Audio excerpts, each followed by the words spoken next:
Hello there, ladies and gentlemen of YouTube, the internet, and the like, and welcome back to Team Fortress 2.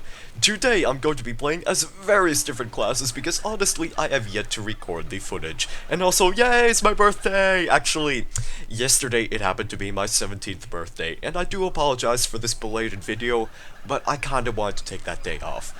Better late than never, I suppose. If someone were to ask me if I feel like I've naturally gained wisdom during the past year, I would normally tell them no and to leave me alone.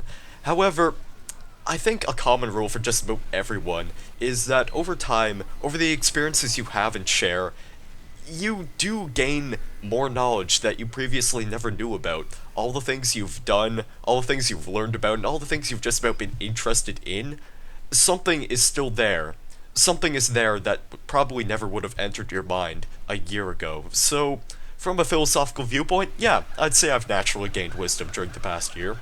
But I think what stood out to me the most is just how drastically things have changed on my YouTube channel. I'm looking back on when I started making TF2 videos, and that was actually at the beginning of September last year. So yeah, I kinda missed the opportunity to make a quote-unquote anniversary video about my TF2 stuff, but that's besides the point.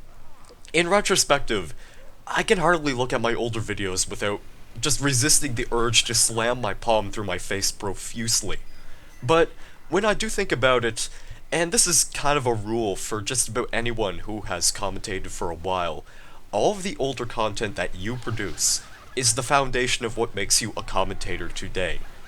While I don't really consider myself a great commentator, I do realize the fact that I feel like I've made advancements in the right direction of being taken somewhat seriously as a YouTuber. Since then, I bought a new headset with a high quality microphone, I bought a better video editor, and in general, my commentary style has improved. Yeah, it's probably debatable as to whether or not it's actually the best thing you could be watching, but I'll leave that up to you. I think the main thing here is, I have all of you to thank for giving me a chance on YouTube over the past year or so, and I especially have to thank my supporters from the very first playthrough I ever did, which is about as riveting as watching paint dry. And now, I'm actually getting close to 500 subscribers, which is genuinely surprising because the last video I did about subscribers was about 2 months ago, and that was around the point where I had hit 400. And going from 400 to almost 500 this quickly is pretty surprising, I will admit. But that is a topic for another day. But I think before I switch off of this subject, I also have to say thanks for getting me this far. It means a lot, all of you, so sincerely, thank you so much.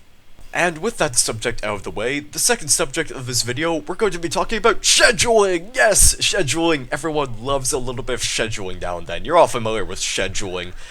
And we're going to break right into a story right here. So, cue January. It's about the end of January this year. And over the past couple of years, I had been delivering papers. I was finally fed up with this job. I'd been working at it for a couple of years, as I just mentioned.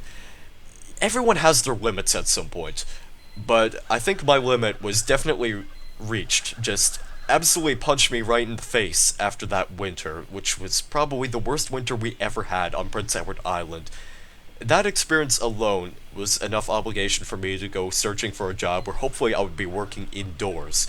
Now, I initially attempted to apply for a pet store. I brought my resume in twice, and unfortunately both times I was silently rejected. By silently, I mean that the store didn't even bother to straight up inform me that I wasn't going to be hired. In fact, I was supposed to get an interview about a week after I first applied, but needless to say, that never happened. Well, after that fiasco, I was advised to maybe start working with something small, something like volunteer service. Since I initially wanted to work in a pet store, I figured that the best place to start would have to be the Humane Society. I've pretty much been accepted for working in that position, so I will hopefully start working there about 2 times a week. Granted, it isn't a paid service, so it's not essentially a job, but it's something to occupy my time.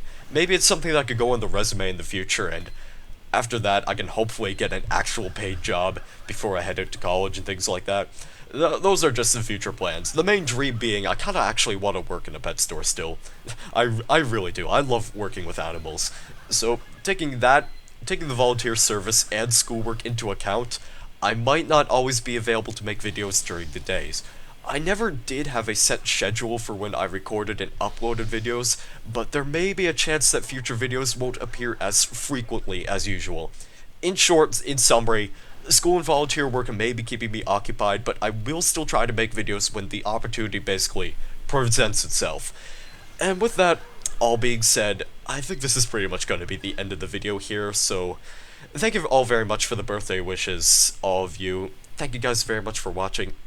Have a great day or evening, and I guess I will see you in the next video. Goodbye.